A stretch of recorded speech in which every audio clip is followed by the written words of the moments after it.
हरे कृष्ण, हर हर महादेव। आप सभी का दिन शुभ हो। आज दिनांक है 5 मार्च और दिन है बुधवार। आज आप सुनेंगे फाल्गुन मास महात्म्य के 21वें दिन का अध्याय। उससे पहले आज आपको श्री हरिदास जी के वैकुंठ गमन की बहुत ही मार्मिक कथा सुनाते हैं।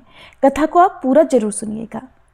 श्रीमन महाप्रभु का सेवक गोविंद नित्य की तरह महाप्रसाद लेकर हरिदास जी के पास पहुंचा।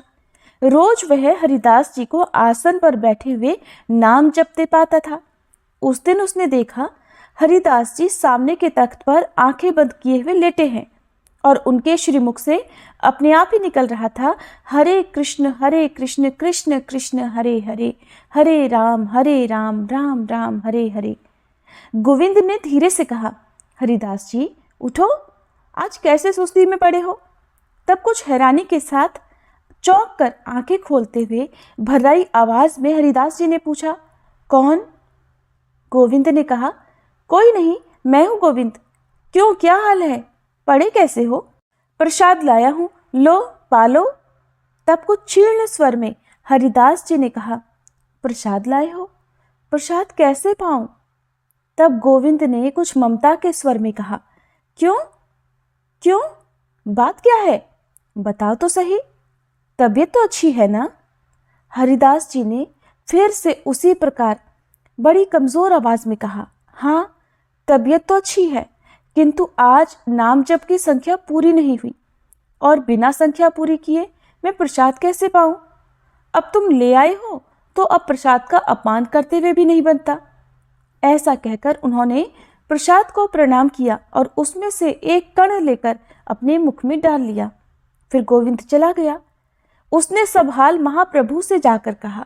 दूसरे दिन सदा की तरह समुद्र स्नान करके प्रभु श्री हरिदास जी के आश्रम में गए। उस समय भी हरिदास जी जमीन पर पड़े झपकी ले रहे थे। पास में ही मिट्टी के करवे में जल भरकर रखा हुआ था और आज आश्रम में हमेशा की तरह झाड़ बुहार भी नहीं हुई थी। गौरीहारी ने हरिदास जी के आश्रम में जाकर पूछा, तबीयत कैसी है? शरीर तो स्वस्थ है ना?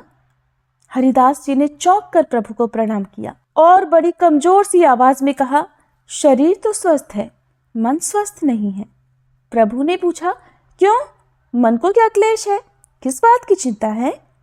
उसी प्रकार दीनता के स्वर में हरिदास जी ने कहा, यही चिंता है प्रभु कि नाम की संख्या अब पूरी नहीं होती।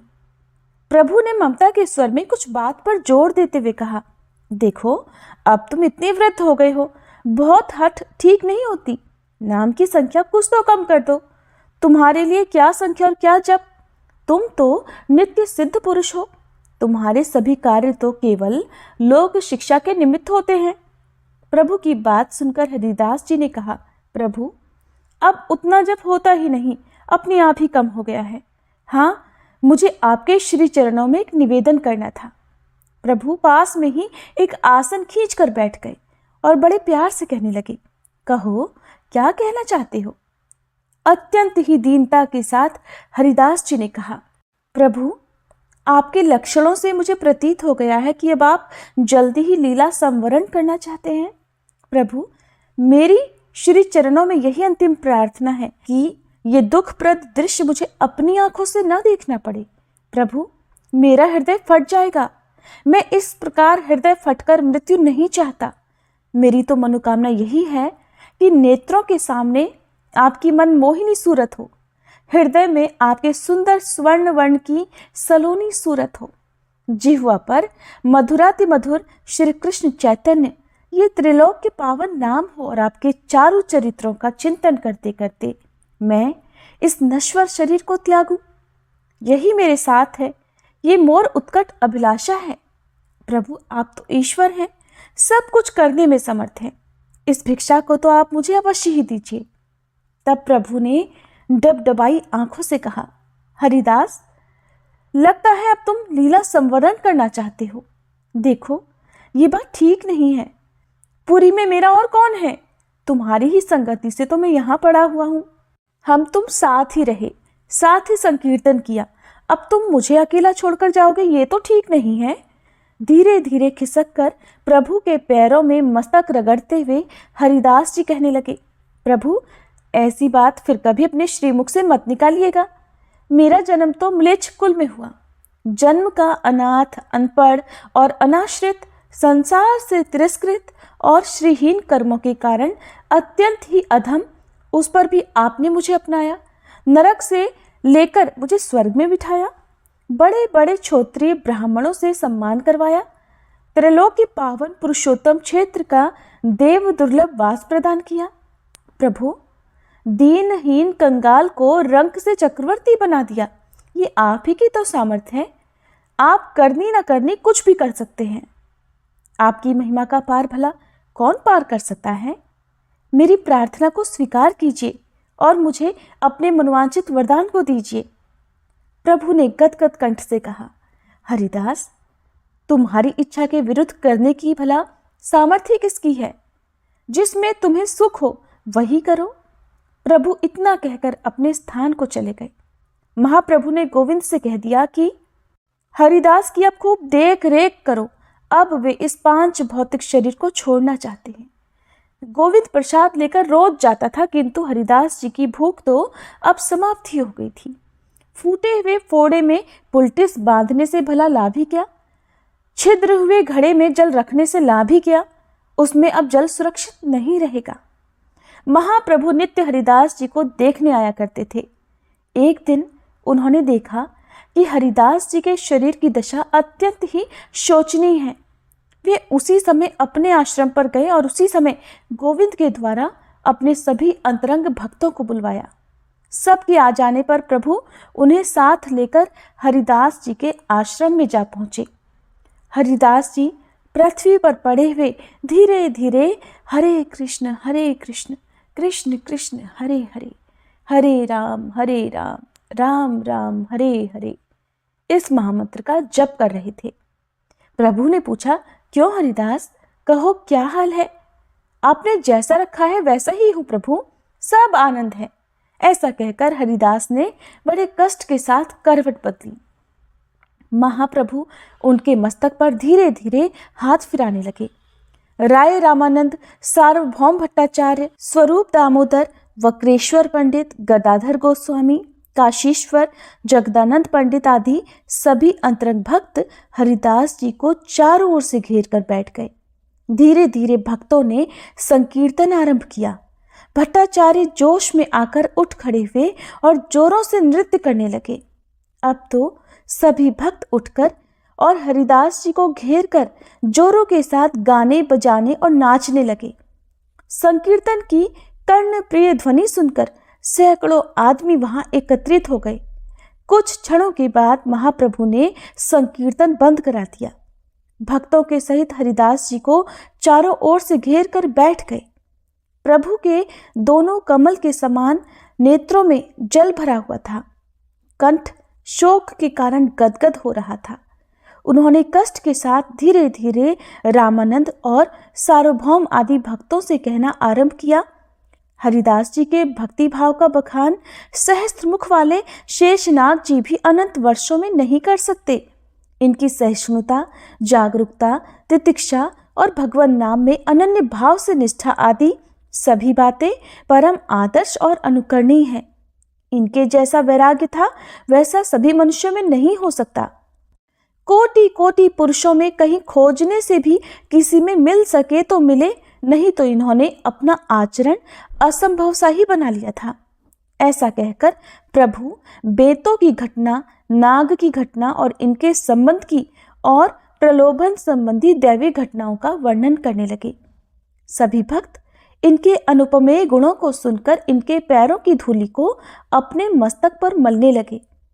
उसी समय बड़े कष्ट से हरिदास जी ने प्रभु को सामने आने का संकेत किया। भक्त वत्सल चैतन्य उन महापुरुष के सामने बैठ गए। अब तक उनकी आंखें बंद थीं।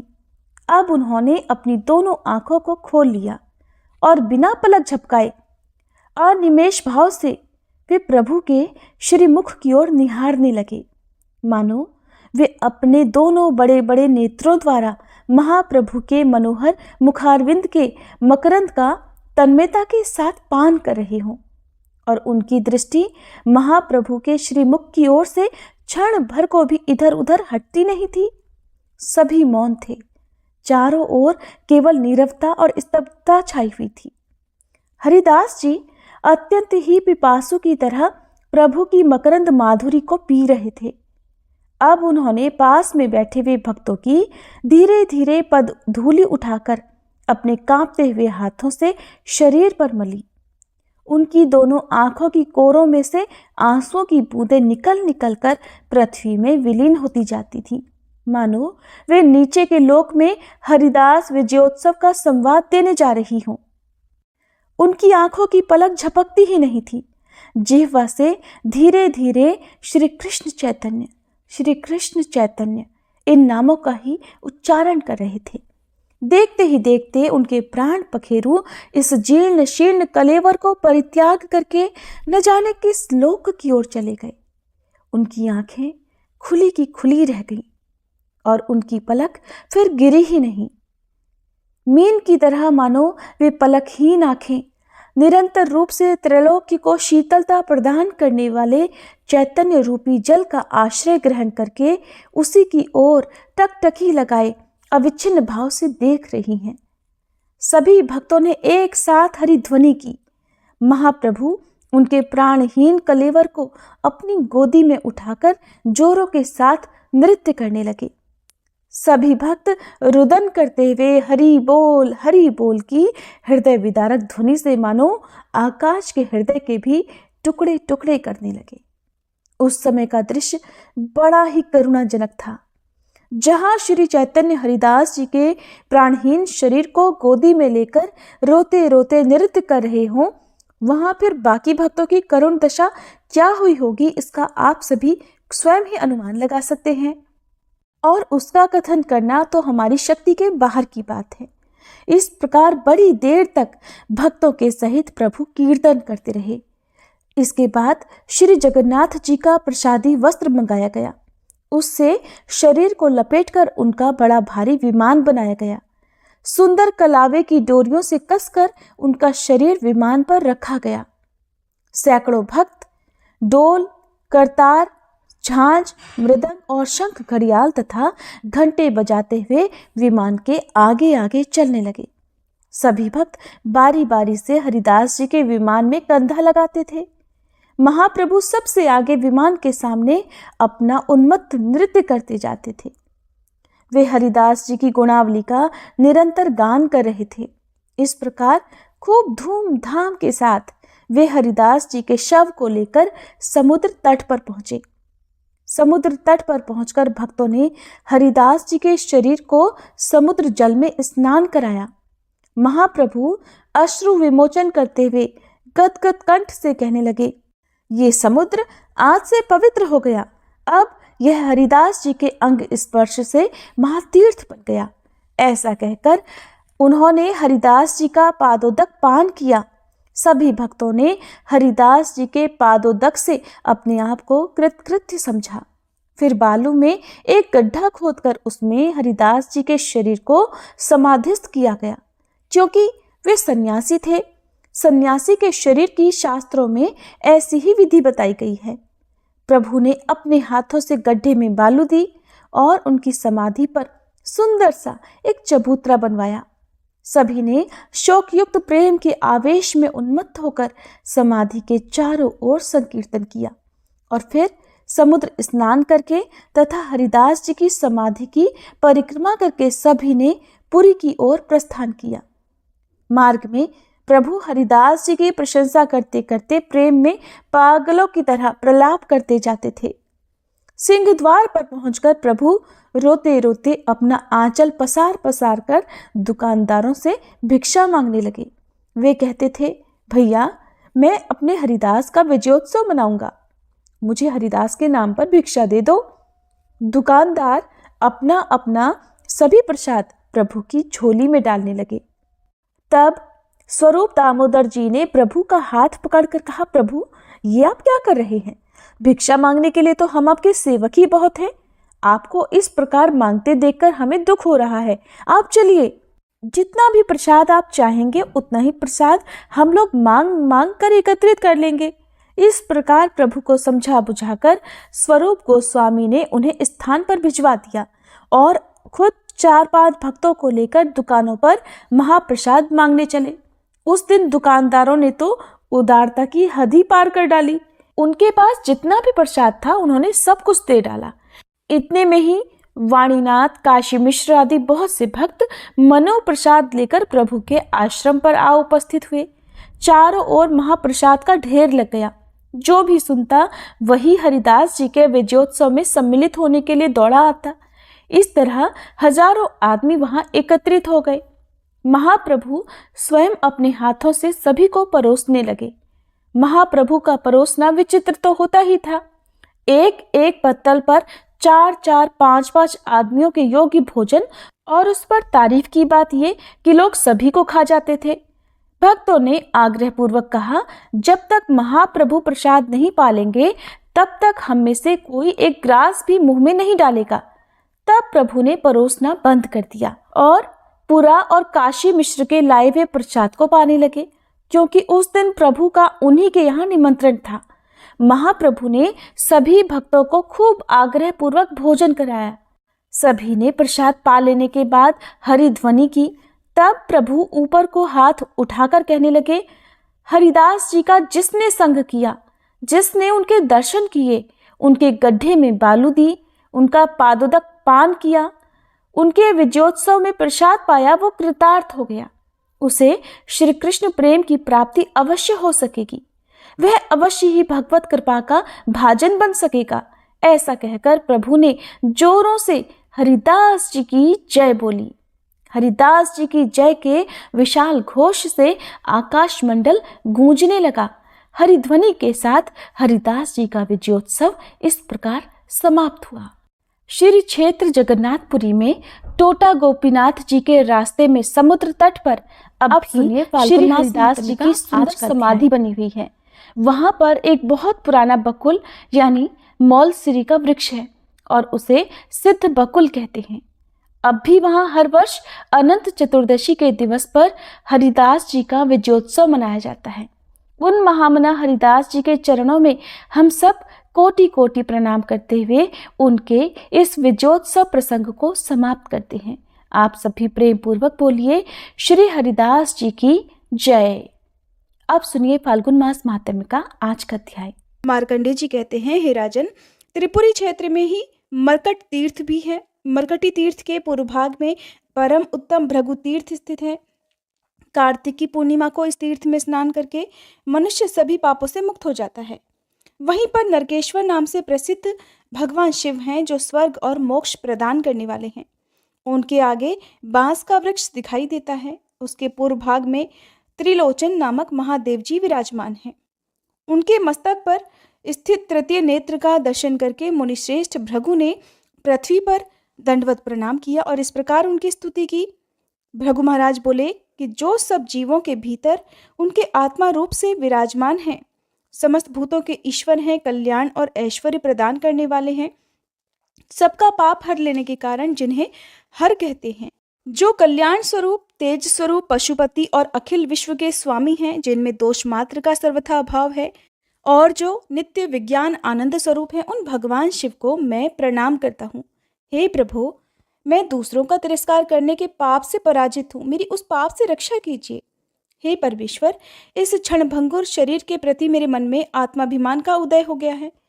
मैं तो देह को ही आत्मा मानने लगा हूँ, इसलिए कुमार्ग की ओर नजर रखने वाले मुझ दीन की आप रक्षा कीजिए। प्रभु, मुझ दीन ब्राह्मण को ज्ञान देने के लिए तत्पर हुई। आप तो सदा सबका कल्याण करने वाले हैं, फिर मुझे मूर्ख को देखकर भी आप इतनी देर क्यों कर रहे हैं? हे हर, आप मेरी बढ़ी हुई तृष्णा को हर लीजिए और मुझे स्थिर रहने वाली लक्ष्मी प्रदान करें। महेश्वर, आपके तीर्थों में जाने मात्र से जो पुण्य होता है, वह सदा ही मोह का उच्छेद, पापों का विनाश और संसार सागर से उद्धार करता है, परंतु मुझ भाग्यहीन ने उस पुण्य का संचय भी नहीं किया है। महर्षि भृगु के द्वारा कहे हुए इस करुणा हृदय नामक स्तोत्र का जो प्रतिदिन प्रातःकाल उठकर पाठ करता है, वह परम गति को प्राप्त होता है। इस स्तोत्र से संतुष्ट होकर भगवान शिव ने भृगु से कहा, हे विप्रवर, तुम्हारे मन में जिस जिस वर की इच्छा है वो सब मैं तुम्हें दूंगा, साथ ही तुम्हें देव दुर्लभ उत्तम सिद्धि भी प्रदान करूंगा। तब भृगु जी ने कहा, हे देवेश्वर, अगर आप संतुष्ट हैं और मुझे वर देना चाहते हैं तो पृथ्वी पर मेरे ही नाम से इस तीर्थ की प्रसिद्धि हो जाए। हे महेश्वर, मेरी दूसरी प्रार्थना यह है कि आप अपने आप को उस भृगु क्षेत्र में अवतरित करें, यहाँ सदा ही आपकी स्थिति भी बनी रहे। सुनकर भगवान शंकर बोले, हे विप्रवर, ऐसा ही हो, तुम्हारे ही नाम से इस क्षेत्र की ख्याति होगी। हे युधिष्ठिर, इस भृगु क्षेत्र में 8 रुद्र बताए गए हैं। भृगु, शूली, वेद, चंद्र, मुख, अट्टाहस, काल तथा कराली, इन सब के कारण भृगु क्षेत्र बहुत ही मनोरम और धन्य धन्य हो गया है। अयन, विषुव, संक्रांति, ग्रहण, व्यतिपात, दिनक्षय और गजछाया आदि योगों में इस तीर्थ में जो स्नान, दान, होम, तर्पण और देव पूजन आदि सत्कर्म किए जाते हैं वे सब अक्षय होते हैं। जो भृगु क्षेत्र में स्नान करके वहां एक रात निवास करता है उसे जो पुण्य प्राप्त होता है वह सैकड़ों यज्ञों द्वारा भी उपलब्ध नहीं होने वाला। संयमी पुरुष भृगु तीर्थ की परिक्रमा करके तुरंत ही विशुद्ध होकर शिवलोक में प्रतिष्ठित हो जाता है। इस तीर्थ के महात्म्य से मनुष्य सभी पापों से मुक्त हो जाता है। प्राचीन काल में मोहन नाम से प्रसिद्ध एक गंधर्व राज था। वह ब्रह्मा जी की सभा में स्थित होकर सदा उनकी आराधना में लीन रहा करता था। एक दिन महर्षि दुर्वासा को वहां उपस्थित देखकर उसने उनकी हंसी उड़ाई। ये देखकर मुनि ने शाप दे दिया कि अरे, तुझे अपने सुंदर रूप का बड़ा अभिमान है, जा तू चित्रकुष्ठ अर्थात चितकबरी कोढ़ से पीड़ित हो जा।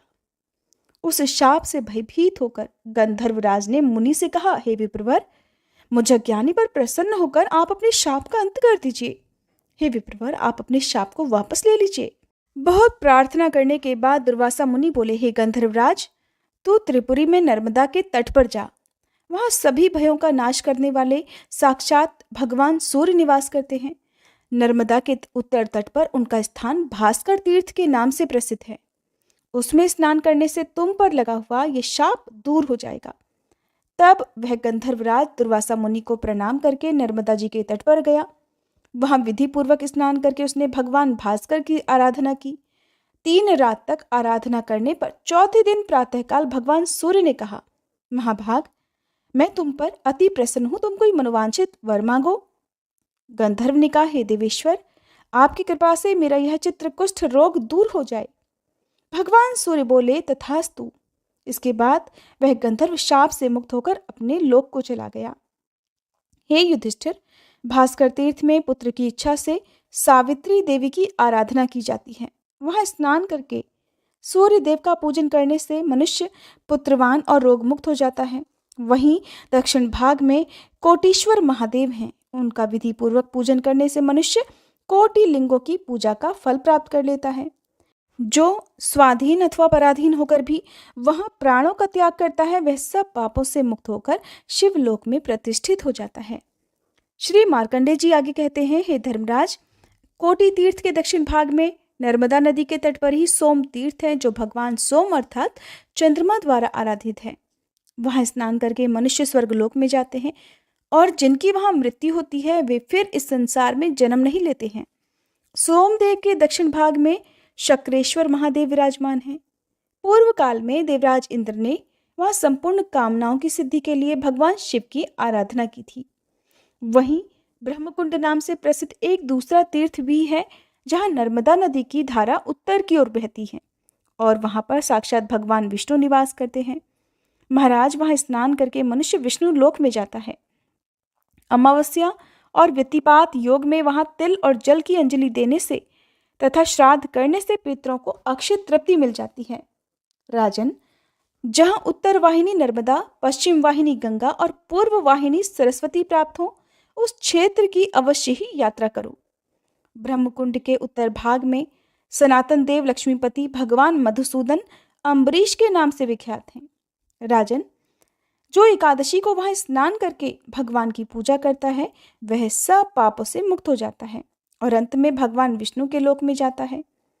उसी के पश्चिम भाग में हंस तीर्थ है। वहां भी स्नान करके जो श्राद्ध और दान करता है वह हंस तीर्थ के प्रभाव से तिर्यक योनि अर्थात पशु पक्षियों की योनियों में जन्म नहीं लेता। उसके पश्चिम भाग में महाकाल नाम से प्रसिद्ध शिवलिंग है, जिनकी पूजा करके मनुष्य भगवान शिव के लोक में जाता है। वहीं मात्र तीर्थ नाम से प्रसिद्ध जो पुण्य स्थान है उसमें मातृकेश्वर लिंग प्रतिष्ठित है। वहां स्नान करने से अश्वमेध यज्ञ का फल प्राप्त होता है।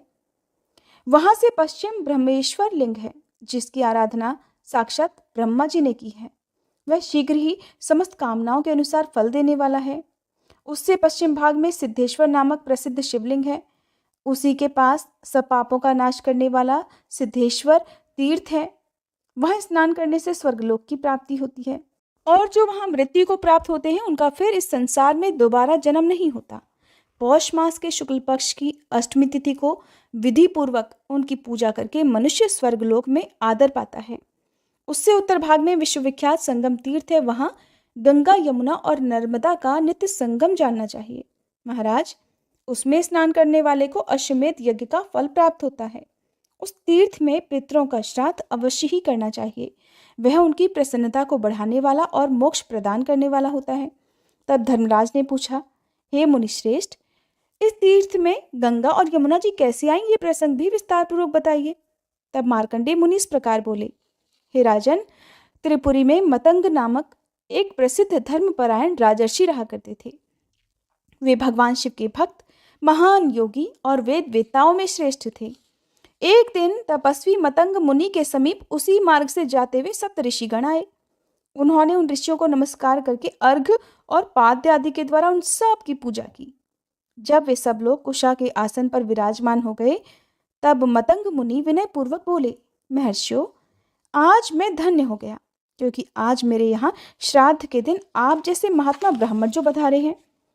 महामुनि मतंग का ये वचन सुनकर वशिष्ठ जी कहने लगे, महर्षि, हम लोग तो गंगा यमुना के संगम में स्नान करने के बाद ही भोजन करेंगे।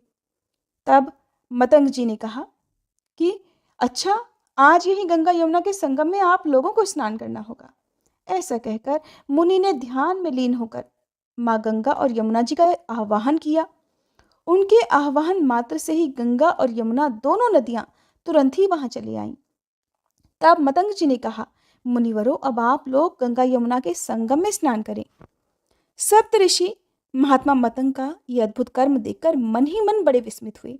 इसके बाद उन मुनीश्वरों ने विधि पूर्वक स्नान किया और मतंग मुनि का पितृ यज्ञ संपन्न कराकर स्वर्गलोक को प्रस्थान किया। फिर गंगा और यमुना दोनों ही नर्मदा में समा गईं। इस प्रकार वहां सब पापों का नाश करने वाला श्रेष्ठ संगम तीर्थ प्रकट हुआ। जो मनुष्य सब धर्मों से संपन्न और शिव भक्ति में तत्पर होकर सोमवती अमावस्या के दिन संगम तीर्थ में स्नान करता है, वह पहले और पीछे की 7 पीढ़ियों का उद्धार करके तत्काल ही शुद्ध होकर स्वर्गलोक में सम्मानित होता है। उसे सब पापों से छुटकारा मिल जाता है। जो क्रोध और इंद्रियों को जीतकर लगातार 6 महीने तक प्रतिदिन वहां स्नान और महेश्वर की पूजा करता है, वह किसी कारण से यदि कभी म्लेच्छ देश में या जहां कहीं भी मृत्यु को प्राप्त हो जाए, अंत में भगवान शिव के ही समीप जाता है।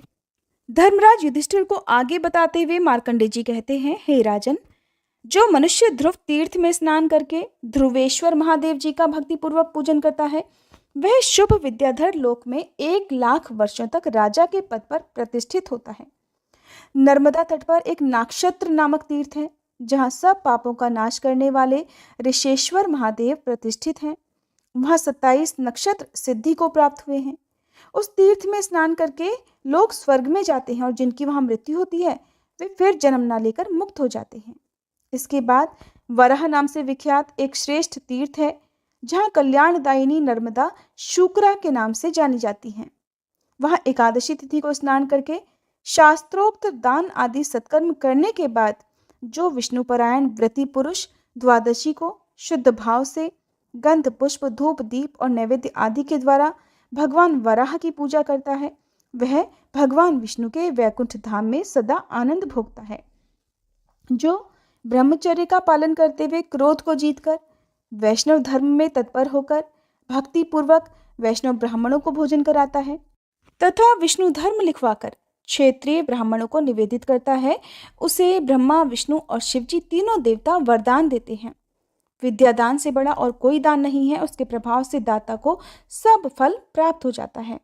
इसके बाद चांद्रायण नामक एक उत्तम तीर्थ है। पूर्णिमा तिथि को जब चंद्रमा का रोहिणी नक्षत्र से योग हो, तब उस महोत्सव की बेला में सब सिद्धियों को देने वाले भगवान चंद्रभूषण की पूजा करके मनुष्य स्वर्गलोक में प्रतिष्ठित होता है। जो परम धर्मात्मा पुत्र पूर्णिमा तथा सूर्य ग्रहण के अवसर पर पितरों के लिए तिल और जल की अंजलि या फिर पिंडदान देता है, उसके पापात्मा पितर भी तृप्त हो जाते हैं।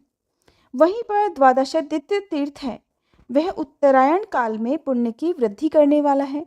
राजन, वह संक्रांति काल और विषुव योग में स्नान और सूर्यदेव का पूजन करके मनुष्य सूर्यलोक में सम्मानित होता है। उत्तर दिशा में शंकर नामक शिवलिंग बताया गया है। जो अमावस्या में भगवान शंकर का पूजन वहां पर करता है, वो सब पापों से मुक्त होकर अंत में ब्रह्मलोक को जाता है। इसके बाद विश्वविख्यात संगम तीर्थ है, जहां नर्मदा के साथ दत्तात्रेय नदी मिली हुई है। वह उत्तर की ओर से आकर मिलती हैं। देवता और दैत्य सभी दत्तात्रेय नदी को मस्तक झुकाते हैं। वहां संगम में स्नान, दान और भगवान विष्णु का पूजन करके मनुष्य अंत में विष्णु लोक को जाते हैं। चंद्रवंश में सत्यधर्म परायण देवानीक नाम से प्रसिद्ध एक राजा हुए हैं। उनके एक पुत्र हुआ जिसका नाम हरिकेश रखा गया। वह समस्त शुभ लक्षणों से संपन्न महान बलवान चक्रवर्ती राजा हुआ। महात्मा हरिकेश ने अनेकों यज्ञ किए। उनकी राजधानी कन्यापुर में थी, जो कुबेर की अलका के समान ही शोभा पाती थी। कन्यापुर की समस्त प्रजा दीर्घायु और धन धान्य से संपन्न थी। श्री शैल नामक पर्वत पर त्रिपुरा के पास तुंगभद्र नाम वाली एक नदी है, जो मल्लिकार्जुन के दर्शन से पाताल गंगा कही गई है। उस पुण्य क्षेत्र में प्रतापी हरिकेश ने सूर्य ग्रहण के समय 1,00,000 गाय और 1 सहस्त्र स्वर्ण मुद्रा की व्यवस्था की। फिर सूर्य ग्रहण से 5 दिन पहले उन्होंने वेदों के विद्वान और बहुश्रुत ब्राह्मणों को बुलवाया। वे ग्रहण के समय इन सब गौओं का दान करना चाहते थे। ग्रहण से पहले उन्होंने आग्नेय इष्टि प्रारंभ कर दी। दैव योग से उनके आहवनी अग्नि में अत्यंत तेजस्वी रुद्र देवता संबंधी मंत्रों द्वारा आहुति डाली गई। उस समय पाताल से प्रलयकाल के समान प्रज्वलित अग्नि प्रकट हुई, जिसने वहां के 10,000 ब्रह्मचारियों और 1,00,000 गौओं को जलाकर भस्म कर दिया। वहां का यज्ञ मंडप और नगर भी भस्म हो गया। ये सब देखकर हरिकेश के मन में बड़ा दुख हुआ। वे अग्नि में समा जाने के लिए अपनी रानियों और समस्त मंत्रियों के साथ अपने आसन से उठकर खड़े हो गए। उस समय सब और बड़ा हाहाकार मच गया। तभी एक ब्राह्मण ने कहा, महाभाग, तुम श्रेष्ठ नगर कल्पग्राम में चले जाओ। फिर राजा हरिकेश वहां जाकर मुनियों की आज्ञा प्राप्त कर उसके बाद सोमयज्ञ करने के लिए कुरुक्षेत्र को गए और वहां सरस्वती नदी की शरण ली।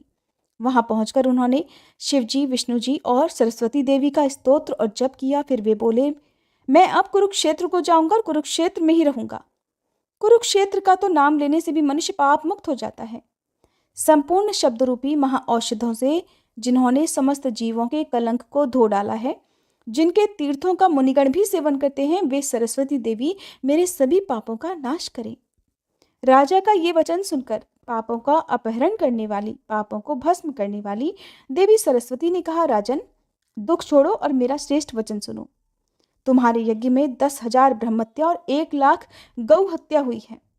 इतने महान पाप से छुटकारा दिलाने में इस चराचर जगत के भीतर एकमात्र नर्मदा नदी ही समर्थ है। नर्मदा समस्त पापों का नाश करने वाली है। मैं सूर्य ग्रहण के अवसर पर 12वें या 24वें वर्ष सदैव नर्मदा के कोटि तीर्थ में स्नान करने के लिए जाया करती थी। इससे मैं भी परम शुद्ध हो गई। राजन, नर्मदा में स्नान और शिवजी का पूजन करके एक श्रेष्ठ यज्ञ करो और उसमें बहुत से स्वर्ण की दक्षिणा दो। इससे तुम्हारा उद्धार अवश्य ही हो जाएगा। जो ब्राह्मण और गौवें वहां मृत्यु को प्राप्त हुई हैं, उनकी अस्थियों को ले जाकर नर्मदा जी के जल में बहा दो।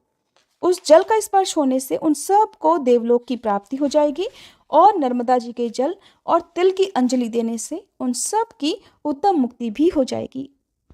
सरस्वती जी का ये वचन सुनकर राजा ने उन्हें प्रणाम किया और फिर रानियों और अपने परिवार के साथ प्रसन्नतापूर्वक कन्यापुर में लौट आए। वहां जाकर राजा ने अपने सेवकों को आज्ञा दी कि तुम सब लोग सभी आवश्यक सामान इकट्ठा करके यज्ञ की सामग्री भी साथ लेकर नर्मदा नदी के तट पर चलो। राजा का आदेश पाकर सेवकों ने अन्य सामानों के साथ उचित रीति से उन ब्राह्मणों और गौओं का अस्थि भस्म भी वहां पहुंचा दिया। इसके बाद वह अस्थि भस्म आदि नर्मदा के जल में मंत्रोच्चारण पूर्वक बहा दिया गया और उत्तम विधि से पूजन करके हाथ जोड़े हुए राजा ने देवताओं और ब्राह्मणों को फिर तृप्त किया। उस स्थान पर एक स्तोत्र प्रकट होकर नर्मदा जी के जल में जा मिला। वह नर्मदा संगम गांजाल के नाम से प्रसिद्ध हुआ। जहाँ गांजाल है वहीं एक सिद्धलिंग भी है। जो ब्राह्मण और गौ उस प्रलयाग्नि द्वारा दग्ध हुए थे अर्थात भस्म हुए थे, वे दिव्य विमान पर आरूढ़ होकर और आशीर्वाद देते हुए हरिकेश की प्रशंसा करने लगे। कहने लगे, महाभाग, तुम्हारे प्रसाद से हम सब लोग दिव्यलोक में देव भाव को प्राप्त हो गए। ऐसा कहकर वे सभी विष्णु धाम में चले गए।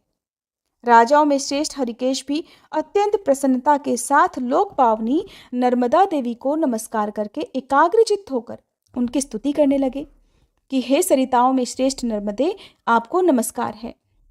आपके जल में जहाँ कहीं भी स्नान करके मनुष्य सब पापों से मुक्त हो जाता है, इस घोर संसार सागर में फिर उसका जन्म नहीं होता। कोई भी बलवान सहस्रों जन्मों में भी आपके वेग को नहीं रोक सकता। आपने संपूर्ण चराचर विश्व को अपने जल से व्याप्त कर रखा है। हे महादेवी, आपकी ही कृपा से मनुष्य की इस भवसागर से मुक्ति होती है। राजा हरिकेश का ये स्तोत्र सुनकर नर्मदा देवी ने उन्हें प्रत्यक्ष दर्शन दिया और फिर कहा कि महाभाग, मैं तुम पर प्रसन्न हूं, तुम अपनी इच्छा के अनुसार कोई वर मांगो। हरिकेश ने कहा, देवी, आप मुझे पवित्र कर दीजिए। आपके जल में स्नान, अवगाहन, पान तथा आपके नाम का स्मरण और कीर्तन करने से तत्काल ही 7 जन्मों के किए हुए पाप नष्ट हो जाएं। तब सुनकर नर्मदा जी बोली, राजन, तथास्तु। ऐसा कहकर नर्मदा देवी वहीं अंतर्ध्यान हो गई। इसके बाद राजा हरिकेश ने साष्टांग प्रणाम करके इच्छा अनुसार चलने वाले रथ पर आरूढ़ होकर अपने नगर में प्रवेश किया। वहां अंतःपुर और परिवार के साथ उन्होंने प्रचुर भोगों का उपभोग किया और अंत समय में वे देवलोक को प्राप्त हुए। जय भोलेनाथ। आज की कथा में बस इतना ही। इसके आगे का वृतांत आप सब आने वाले अध्याय में जरूर सुनिएगा।